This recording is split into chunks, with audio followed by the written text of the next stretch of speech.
Halo sahabat Katolika semua, jumpa lagi di Katolika Channel.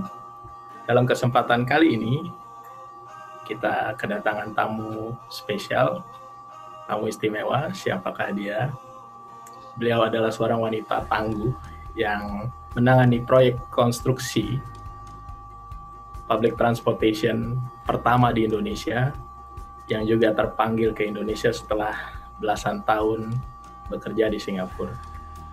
Tanpa berlama-lama lagi, kita sambut Sylvia Halim, Direktur Konstruksi PT MRT Jakarta. Halo Sylvia, semua. Kabar? Baik, halo. Gimana kabarnya? Puji Tuhan, baik semuanya masih di sini. Kerja juga masih jalan, masih sama sibuknya, walaupun semuanya banyak yang bekerja dari rumah gitu ya.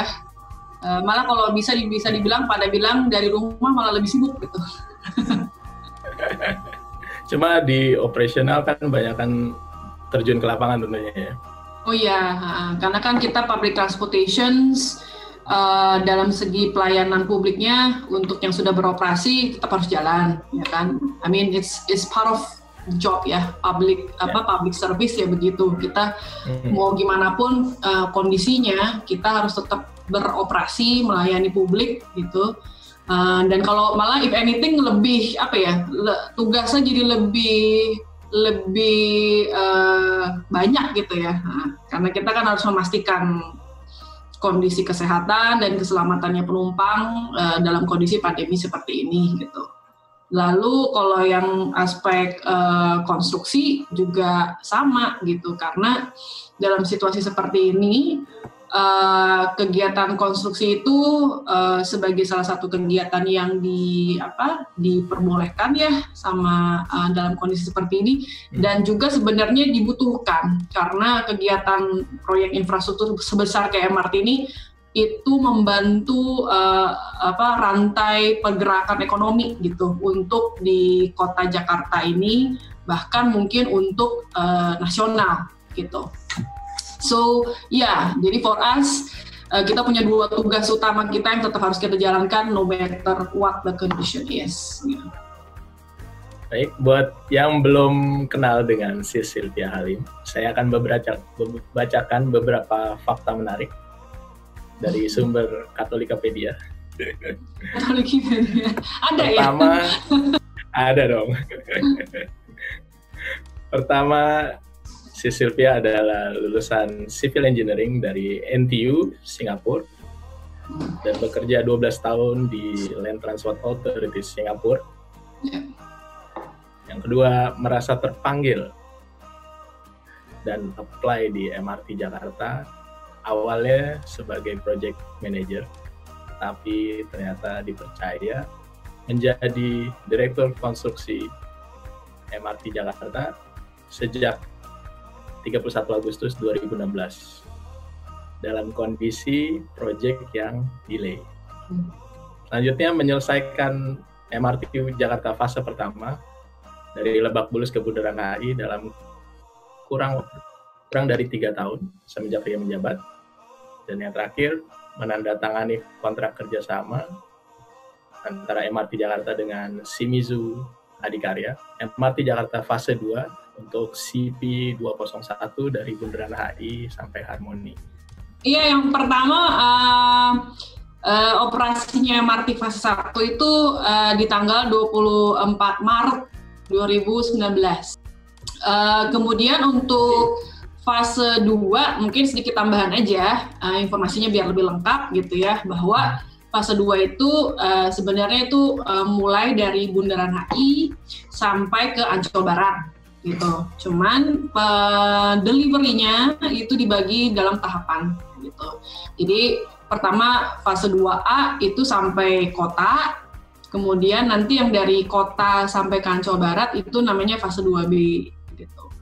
Lalu yang dalam 2A itu pun delivery-nya kita bagi dalam beberapa kontrak pekerjaan. Nah, kontrak pekerjaan yang pertama itu adalah tadi yang Brodion sampaikan, CP201, itu dari Bundaran HI sampai Harmoni gitu. Ada 2 stasiun, Tamrin dan Monas gitu.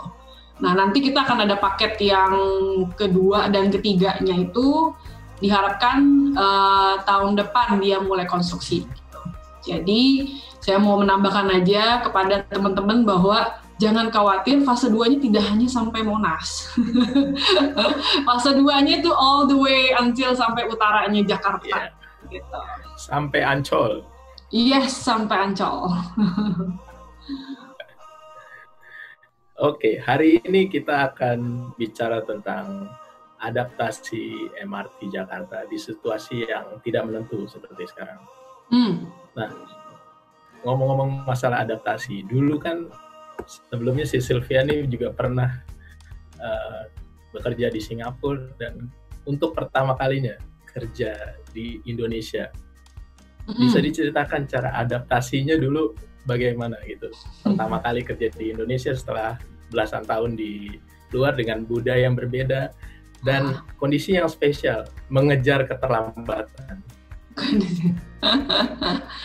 Oke, terkait saya berpindah gitu ya dari Singapura ke Jakarta, Indonesia.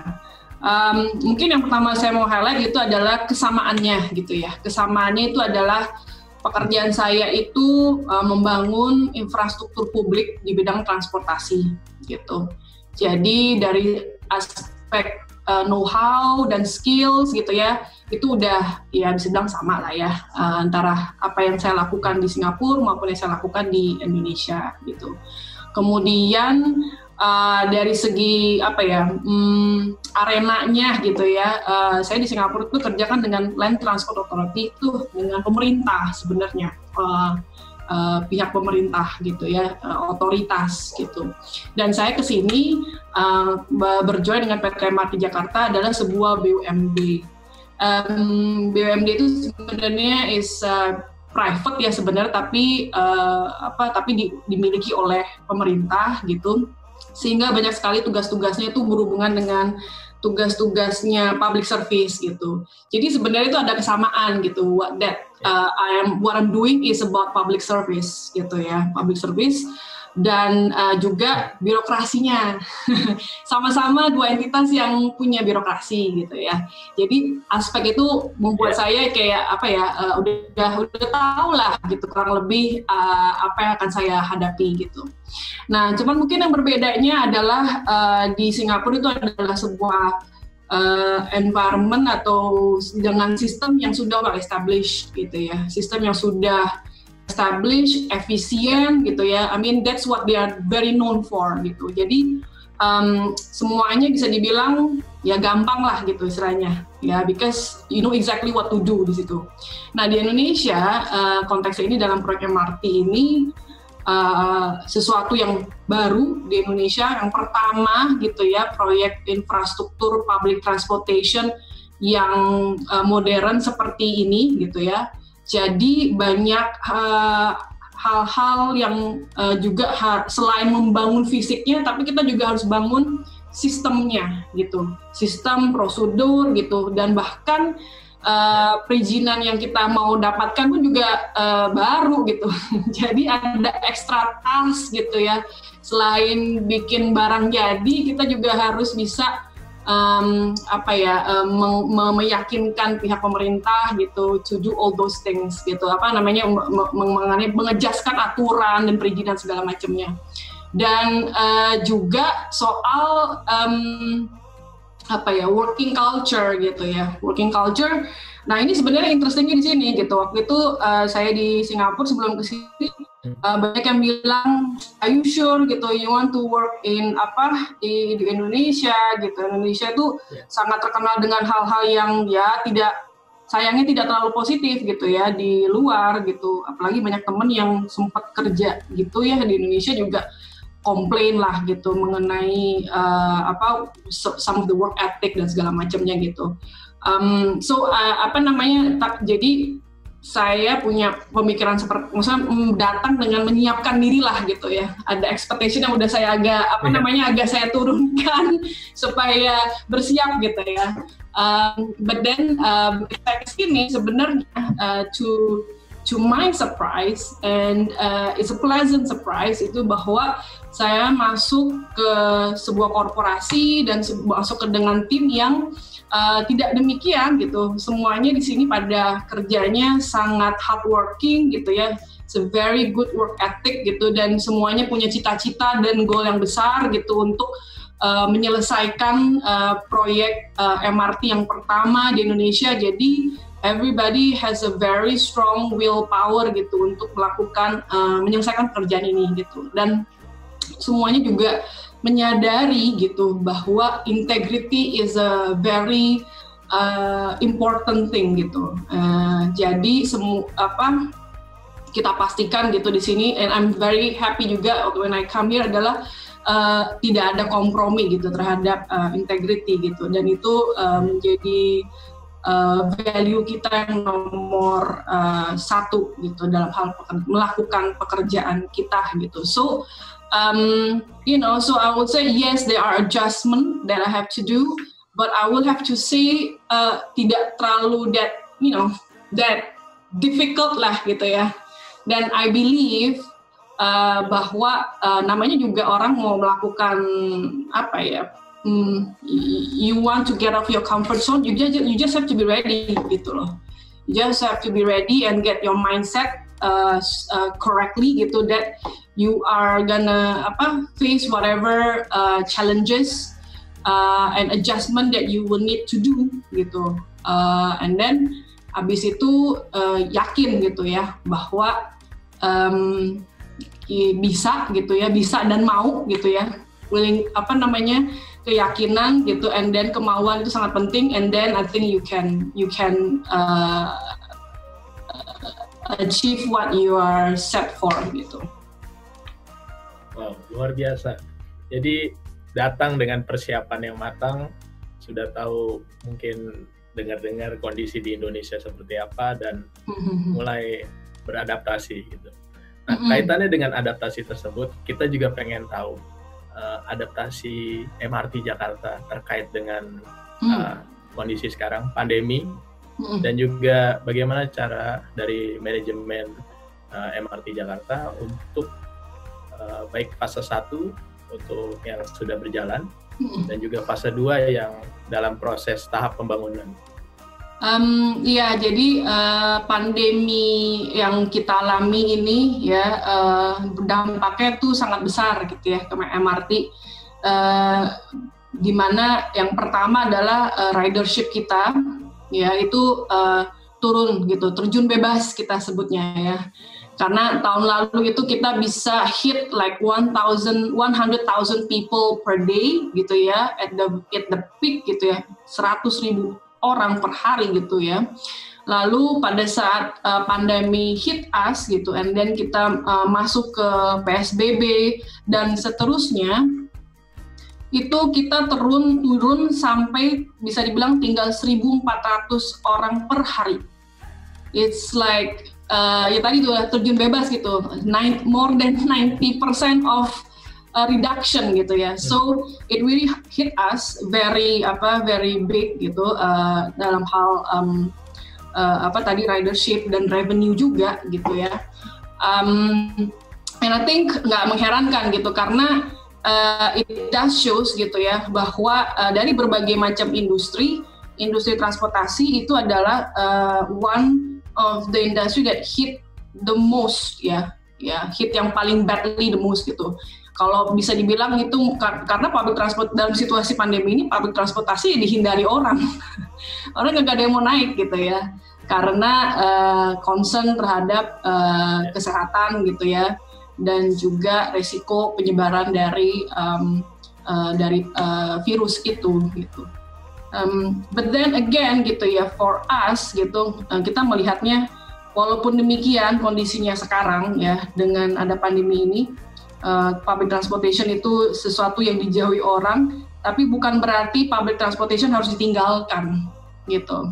Karena if anything that we can learn gitu ya about this pandemic is about bagaimana kedepannya kita bisa make better choices better choices dalam rebuilding of the aftermath of this COVID ya, dan juga dalam life choicesnya kita gitu, gimana kita bisa memilih hal-hal yang lebih sustainable dan yang lebih baik gitu ya ke depannya for the future. And public transportation is one of the key factor gitu untuk menuju sustainability and a livable city gitu. And I think itu yang dibutuhkan Jakarta gitu, if more than anything gitu ya, going forward to the future gitu after this COVID ini gitu. Jadi oleh karena itu dalam kondisi seperti ini pun kita terus melaju gitu dengan network expansion-nya MRT Jakarta. Ya, kita tidak berhenti gitu di sini. Gara-gara pandemi maka enggak tuh kita kepikiran bahwa kalau gitu nggak usah bangun lagi deh gitu MRT-nya, enggak gitu. Makanya kita tetap jalankan yang fase 2 itu, and then as I mentioned at the beginning, in fact kegiatan pembangunan itu sendiri sebenarnya akan membantu ya roda perekonomian di kota Jakarta ini gitu. So that's why we are continuing with the expansion and the constructions of MRT Jakarta untuk fase 2 dan seterusnya gitu. And then at the same time, while we are in this situation, kita sadar bahwa bagaimana sih kita harus mempertahankan dan mengembalikan kepercayaan publik gitu terhadap public transportation. And for that, kita kemarin meluncurkan bisa dibilang inisiatif kita sebutkan namanya Protokol Bangkit gitu ya. Protokol Bangkit itu kependekan dari bersih, aman, nyaman, green, kolaborasi, inovasi, dan tata kelola. Ya, kalau dipendekin Bangkit gitu. Dan ini menjadi bisa bilang menjadi motonya kita ya, in whatever that we do gitu. Misalnya bersih, aman, dan nyaman itu that translate dengan effort kita meningkatkan kebersihan di semua sarana dan prasarana kita ya, stasiun dan kereta gitu ya. Kita bersihkan secara lebih rutin ya, 3 kali sehari gitu untuk memastikan kebersihannya. Kita bahkan menggunakan berbagai macam teknologi gitu ya untuk seperti kayak UV sanitizer dan segala macam untuk ensuring gitu kebersihan di semua prasarana kita. Kita juga sediakan fasilitas-fasilitas gitu ya seperti hand sanitizer gitu. Kemudian ada juga thermal scanner untuk mengecek kondisinya penumpang sebelum mereka masuk ke dalam stasiun kita. Dan tentunya semua petugas kita itu kita lengkapi dengan APD yang sesuai ya, dan masker, kemudian face shield, kemudian sarung tangan gitu, dan other kebutuhan gitu untuk memastikan staf kita yang di lini depan gitu melayani publik itu semuanya dalam kondisi sehat dan mereka pun terproteksi dengan baik gitu. Because our people is our most important asset ya. Jadi kita mau make sure mereka juga well protected. Kemudian when it comes talking about green, kolaborasi dan inovasi, di saat-saat seperti ini kita juga tidak pasrah dan berdiam diri gitu ya. Kita look at apa sih yang bisa kita lakukan gitu dalam situasi seperti ini. Perubahan, inovasi seperti apa yang harus kita jalankan so that we are ready gitu for the future, ya, for what is next and the future gitu. Jadi kemarin itu gitu kita meluncurkan program yang namanya MRTJ Axel.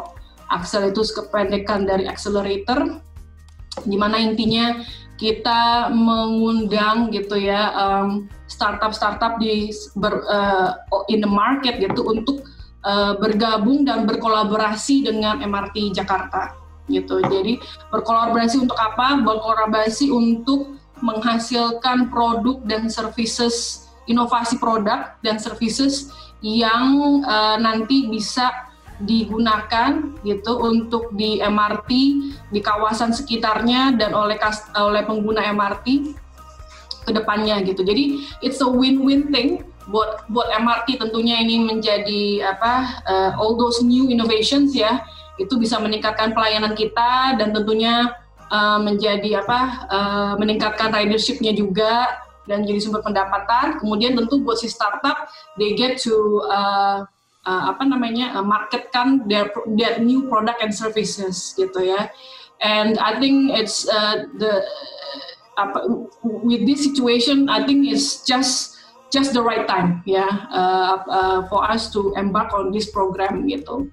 Dan bahkan program-program yang kita select pun gitu ya, dari para startup ini banyak sekali program-program yang tadi itu mendukung our current policy gitu ya, our current direction about being sustainable gitu, and about green technology and green initiatives gitu. Misalnya ada yang sudah bikin aplikasi gitu ya, lagi bikin aplikasi bisa membantu track the carbon footprint of the user, the saving of the carbon footprint, and then how actually it helps gitu ya untuk melakukan inisiatif green lainnya gitu. Ada juga yang bikin services yang related mengenai waste treatment and recycling gitu in their initiative gitu. So these are the things that kita kerjakan gitu. And in fact, soon kita akan launch yang namanya MRTJ Incubator. Ya, itu mungkin akan kita launch di bulan Oktober, ya, probably in Oktober gitu, November. Nah, ini MRTJ Incubator ini adalah salah satu inisiatif kita untuk mendukung pemulihan ekonomi nasional.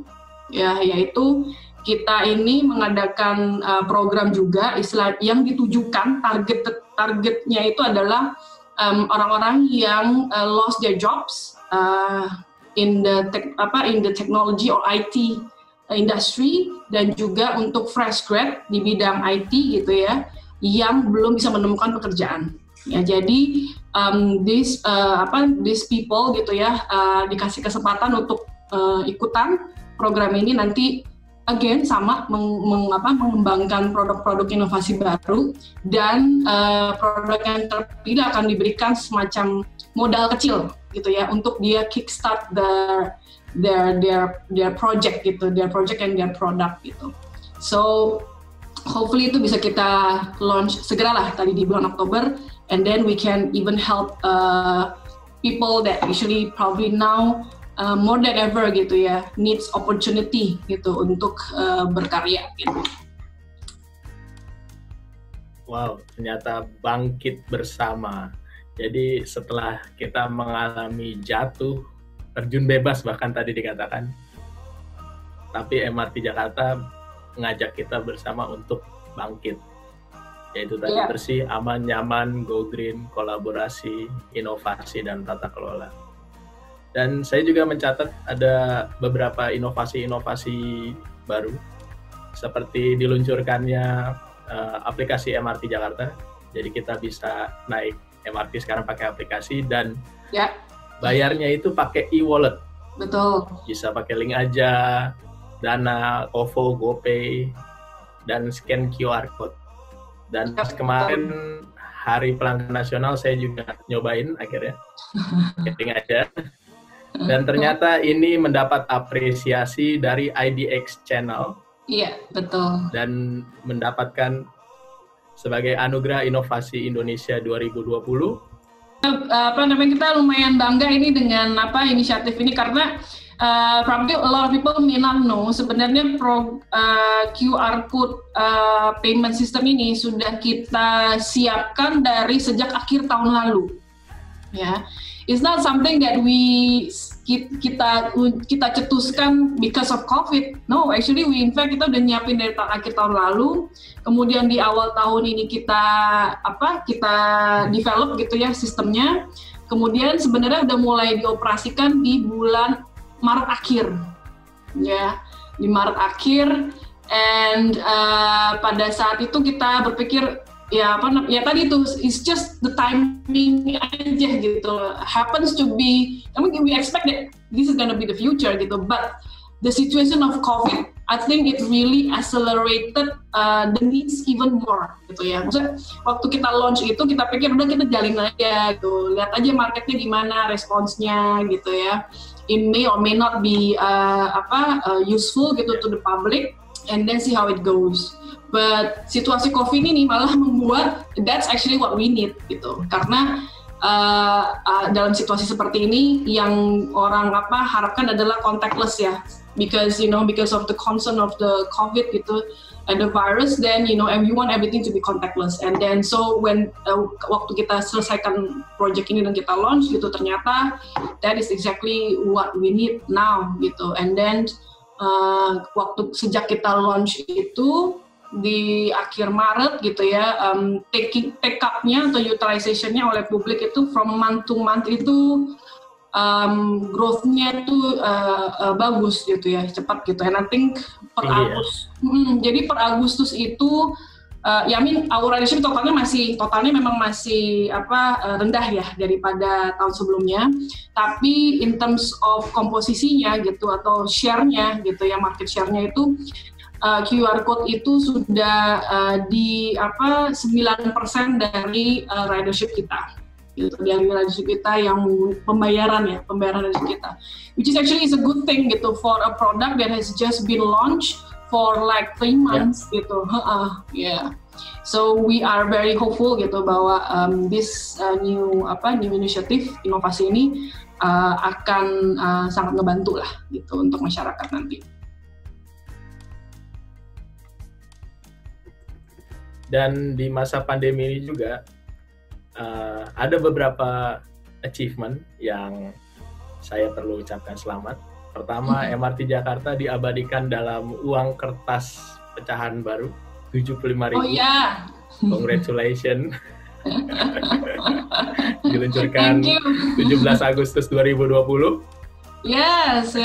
Kita juga sangat surprise dan happy.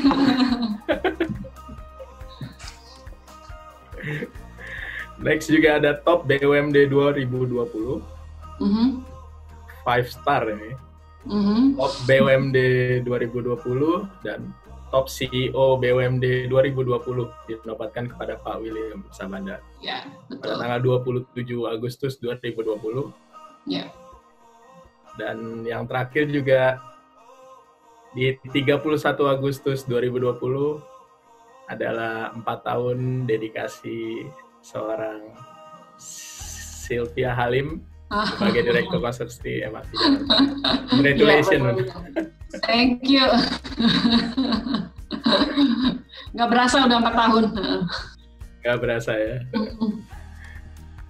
Berkaitan dengan adaptasi juga, tentunya kan si Sylvia sebagai wanita yang tangguh punya satu pedoman yang menjadi pegangan ketika kita menghadapi situasi yang tidak menentu seperti sekarang.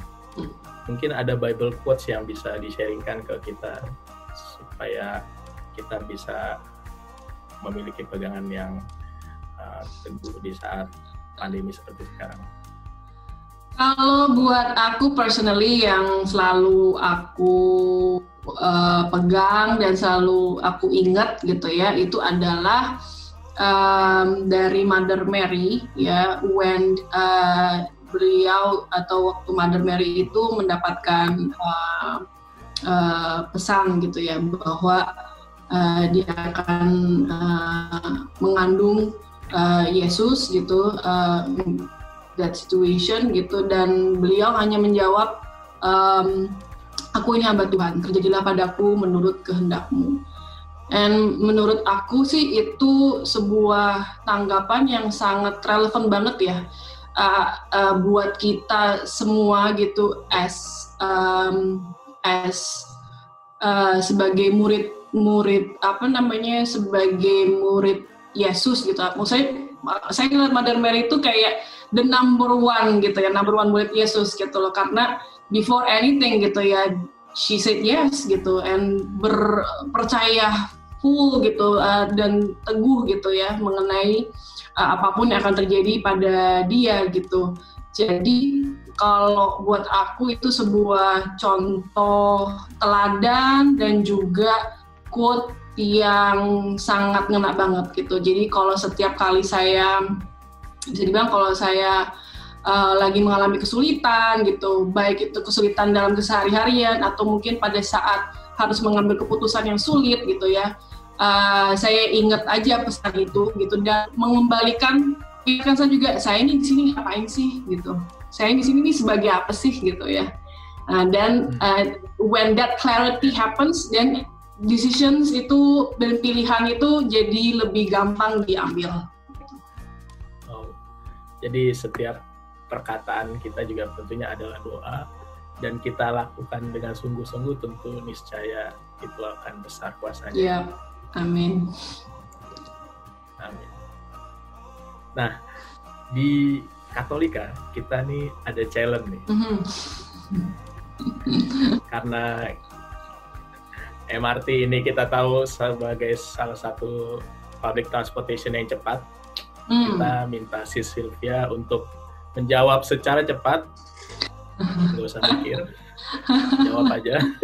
Jawab yang nggak mikir itu banyak yang menjerumuskan itu. Kita kasih 2 opsi. Dan setiap jawabannya kita minta alasannya. Oke, siap. Yang pertama, buku atau musik? Musik. Kalau nggak tahu dari dulu aja gitu, emang orangnya orang yang lebih suka musik ya. Aku lebih suka musik sama visual gitu loh. Jadi TV gitu ya, gambar gitu, and musik gitu, rather than buku gitu. Nggak tahu, mungkin kayaknya nggak sabaran kali ya. Buku kan harus banyak sabarnya gitu ya. Kalau baca buku tuh pasti endingnya langsung aja flip yang paling belakang, apa endingnya, baca bab pertama, bab terakhir, that's it gitu, udah tahu endingnya. Exactly. Jadi so ya, musik. Ada aliran tertentu? Enggak sih, macem-macem. Emang dari dulu aja juga enjoys all different kind of genre. Your favorite artist? Favorite artist Beyonce.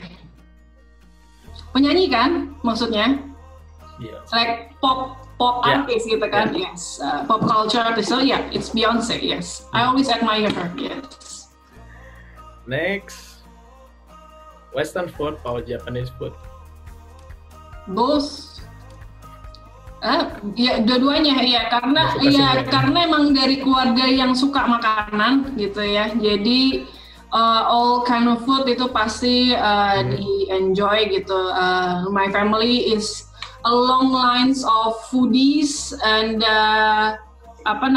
cooks and baker, dan jadi ya udah macem-macem dah. Oke. Dipimpin atau memimpin? Dipimpin atau memimpin. Ya, karena penjelasan ya. I keep forgetting you. I keep forgetting that you want an explanation. Yes. Memimpin karena I would say that because the fact that now I'm in the positions of being a leader, so I need to embrace that supaya saya juga bisa menjadi leader yang baik ya buat tim saya. Next. Menjadi kaya atau terkenal? None, tidak ada satupun. Tidak mau terkenal dan tidak mau kaya. Doesn't sound logical ya. Kenapa itu? Ya, karena dua-duanya itu sumber masalah sebenarnya. Sumber masalah, yes. Itu kan you become terikat ya gitu ya. And I think yang sebenarnya kita butuhkan adalah, menurut saya adalah being content. Yeah, that's what I would aim for. Tapi disadari atau tidak, seorang pejabat publik tentu kan pasti akan dikenal banyak orang. Oh iya, benar.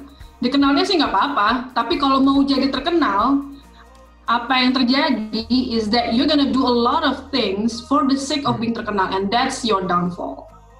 Tapi adakah yang berubah setelah menjadi banyak dikenal orang? Enggak sih, aku sih personally enggak ngerasa berubah ya. Tapi biasanya orang gitu ya, nggak ngerasa berubah. That question should be asked to other people who knows me, whether do I change or not gitu, because of that gitu. Tapi aku nggak ngerasa berubah sih sebenarnya. Cuman karena memang aku sendiri juga bukan tipe orang yang suka terekspos di publik ya gitu. I'm a behind the scene kind of person gitu. Selalu maunya di belakang layar gitu. Makanya the fact that in recent years gitu ya, semenjak menyelesaikan MRT, aku harus banyak memberikan talk gitu ya, diundang menjadi pembicara segala macam. It took me a while to get used to it gitu loh, karena it's not something that I actually enjoy, you know.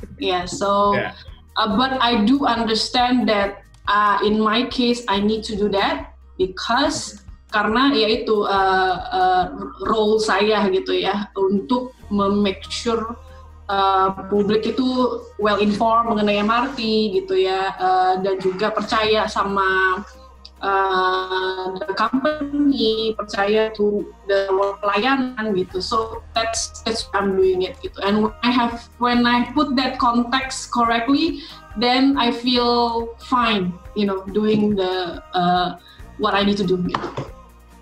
Next, turun ke lapangan atau terima laporan? Ya itu jelas lah, turun ke lapangan, namanya juga orang konstruksi.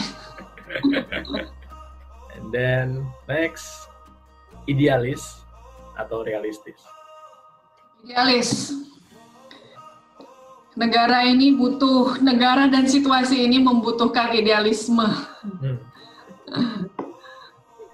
Next, hang out with friends atau stay at home? Hang out with friends or stay at home? Well, I'm a stay at home person sih. Jadi kalau bisa sih hang out with friends at home. Combine. Yes. And then elevated or underground? Elevated or underground? Underground deh. Underground.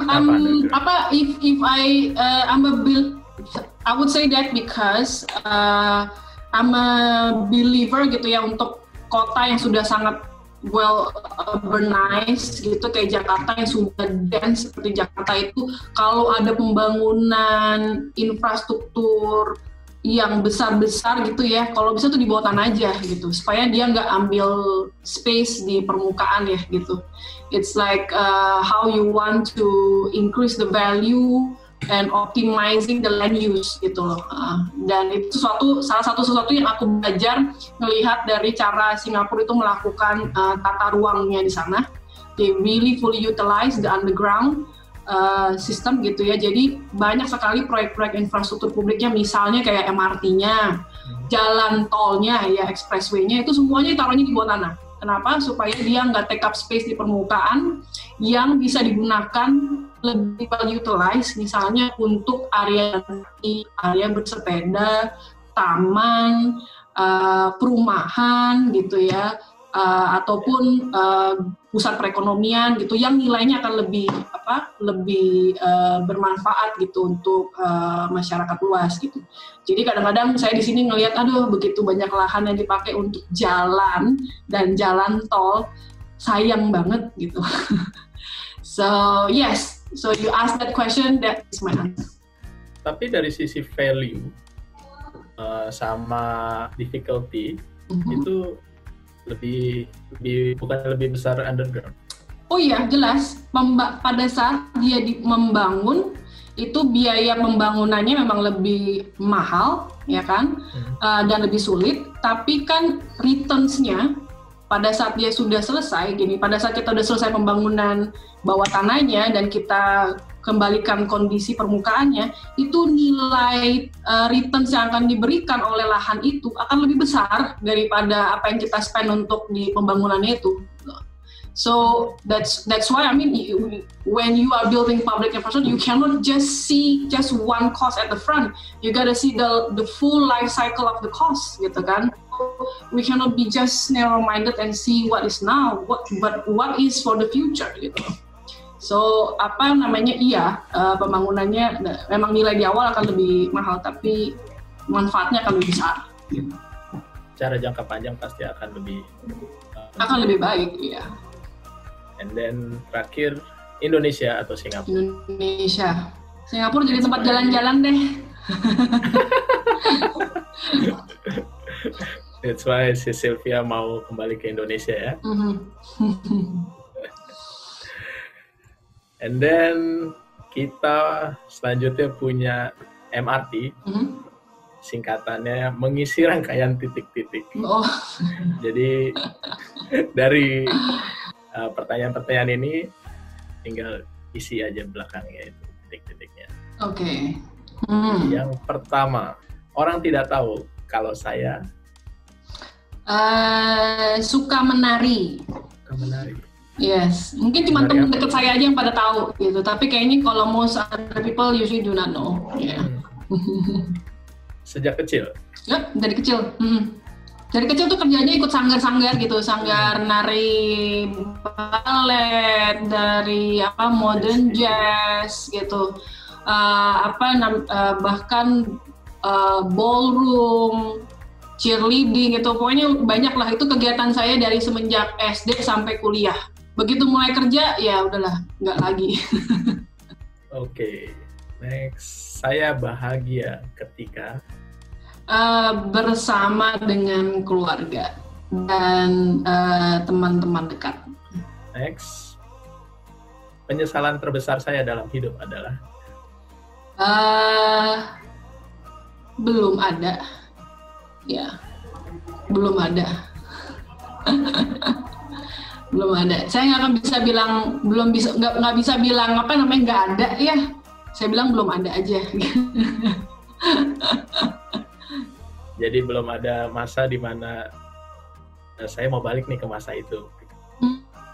Enggak sih, karena whatever that has happened, I think it shaped me, to be who I am now, gitu. So, ya oleh karena itu ya tidak ada penyesalan ya, gitu. So I take it as it is, gitu. And then saya juga ngerasa bahwa at the same time, still gitu at this age, yang still masih muda, I expect still many things to come gitu. So and I don't know what's gonna happen gitu ya in the future gitu. So that's why buat saya sih jawabannya itu tadi, belum ada. Kita lihat saja nanti di 5 tahun ke depan dan 10 tahun ke depan. Ya, lanjut. Saya insecure pada saat saya ya itu harus bicara di depan orang banyak ya. I would feel insecure and very self conscious gitu. That's why buat saya tuh kalau harus bicara dengan depan publik tuh it's something that that I have to prepare gitu ya. I will have to sometimes I have to practice gitu. And that's the way it is gitu. Jadi it's nothing that comes so easily gitu. Tapi mau nggak mau harus dilakukan. Oh iya, tentu saja. Ya itu tadi namanya juga udah kerjaan gitu. Part of what I need to do. Lalu 5 tahun lagi saya ingin menjadi berharap sih udah pensiun kali ya, pensiun dini. Ini bakalan banyak yang marah nih kalau saya bilang pensiun dini. Berharapnya sih bisa. Kenapa? Kenapa memilih pensiun dini? Ya sebenarnya sih pensiun dini maksud saya adalah trying out something new and different ya. pensiun bosnya itu bukan berarti do nothing gitu loh, but it's about trying out something new gitu, something that is different from what I'm been doing now gitu. So ya mungkin saja gitu 5 tahun lagi, I get to do something else yang completely different gitu. And then yang terakhir, orang yang paling berjasa di dalam hidup saya adalah? Banyak ya sebenarnya.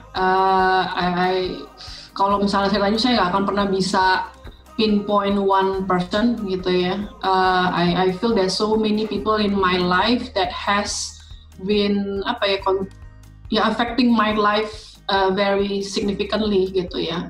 Of course, my parents gitu.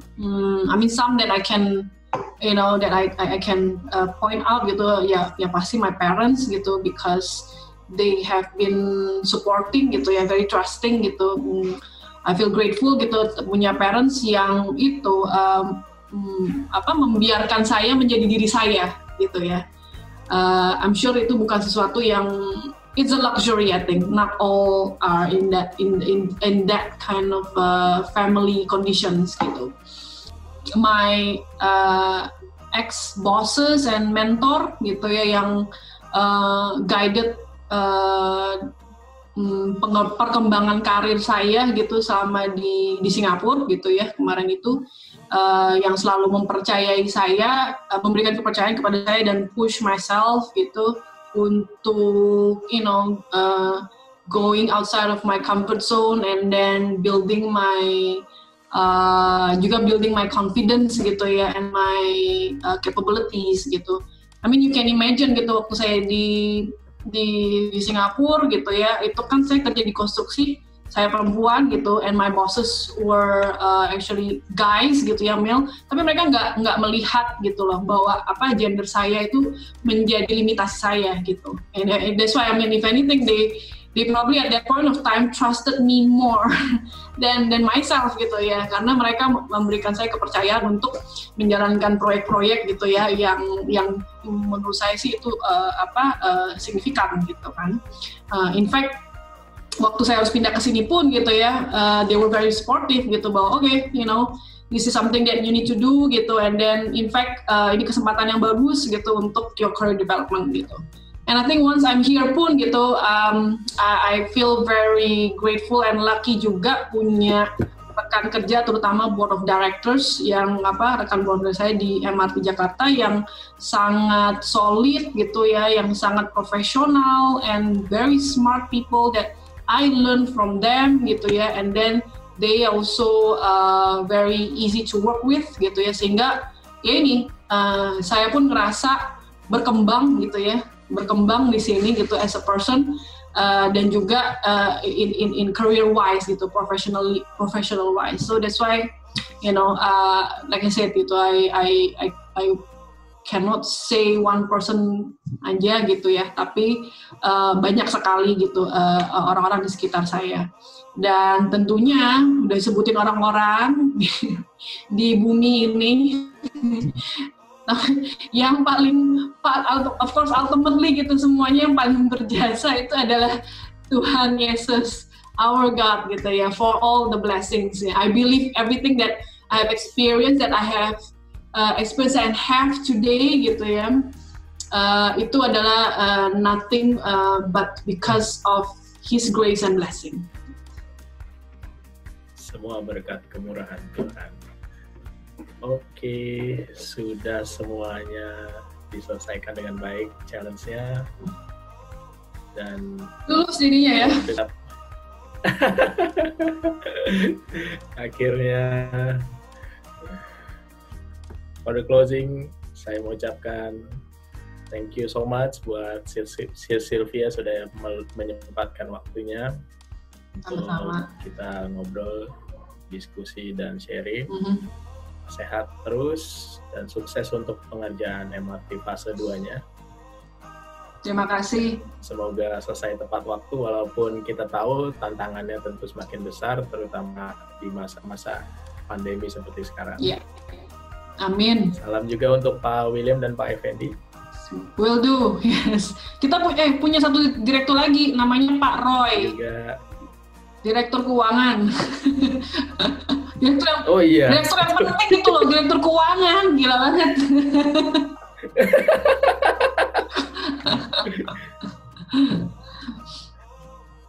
Wah ya, saya belum kenalan nama Pak Roy. Yes, yang paling penting yang memegang semua keuangan. Iya. Kalau nggak kayak Gian nanti. Yes, betul sekali ya. Harus specially mention, yes. Dan juga semoga karya-karyanya si Sylvia semakin bertumbuh dan berbuah, sama seperti pertama kali kita bertemu di event Fruitful Business. Nah itu kita juga berharap si Sylvia tetap berbuah bagi orang lain. Amin. So thank you so much untuk hari ini. Sama-sama, thank you. Dan Tuhan selalu memberkati. Thank you, sis. Thank you.